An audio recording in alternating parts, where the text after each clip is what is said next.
கருப்பு பணத்தை மீட்க கோரி ஜூன் 24ஆம் தேதி முதல் நாடு தழுவிய போராட்டத்தை பாரதிய ஜனதா அறிவித்துள்ளது. வெளிநாடுகளில் இந்தியர்கள் பதுக்கியுள்ள கருப்பு பணத்தை மீட்க கோரி டில்லியில் உண்ணாவிரத போராட்டம் நடத்திய ராம்தேவ் மற்றும் அவரது ஆதரவாளர்கள் மீது போலீசார் தாக்குதல் நடத்தியது பெரும் சர்ச்சையை ஏற்படுத்தியுள்ளது. ஜனநாயக ரீதியில் போராட்டம் நடத்துபவர்களை அடக்கி ஒடுக்கும் நடவடிக்கைகளை கண்டித்தும் கருப்பு பணத்தை மீட்டு நாட்டுக்கு கொண்டுவர வலியுறுத்தியும் பாரதிய ஜனதா சார்பில் ஜூன் 24ஆம் தேதி முதல் 3 நாட்களுக்கு தேசிய அளவில் போராட்டம் நடத்தப்படும் என்று கட்சியின் செய்தித் தொடர்பாளர் ரவிசங்கர் பிரசாத் பெங்களூரில் அறிவித்தார்.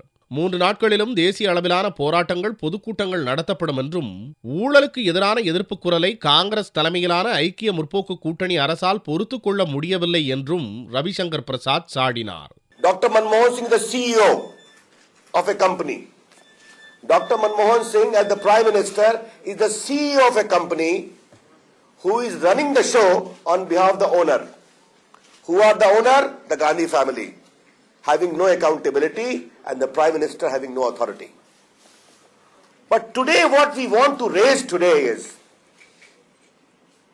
that the more this central government is getting exposed in corruption, the more anti-democratic it is becoming in crushing the people's protest.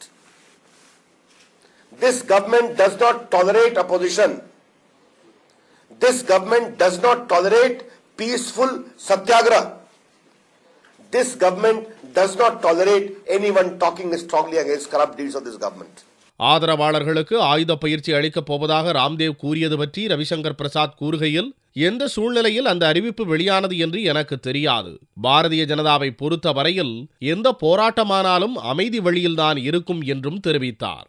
We don't know in what context he's made that comment, but as far as we are concerned, our position is very clear. There is a lot to protest against the misrule of the UPA government, but it must be done in a peaceful, constitutional manner. டில்லியில் அமைதி வழியில் உண்ணாவிரதம் இருந்தவர்களை தாக்கிய மத்திய அரசு பிரிவினைவாத தலைவர் சையத் அலி ஷா கிலானியை தலைநகரில் கூட்டம் நடத்த அனுமதித்தது ஏன் என்றும் ரவிசங்கர் பிரசாத் கேள்வி எழுப்பினார்.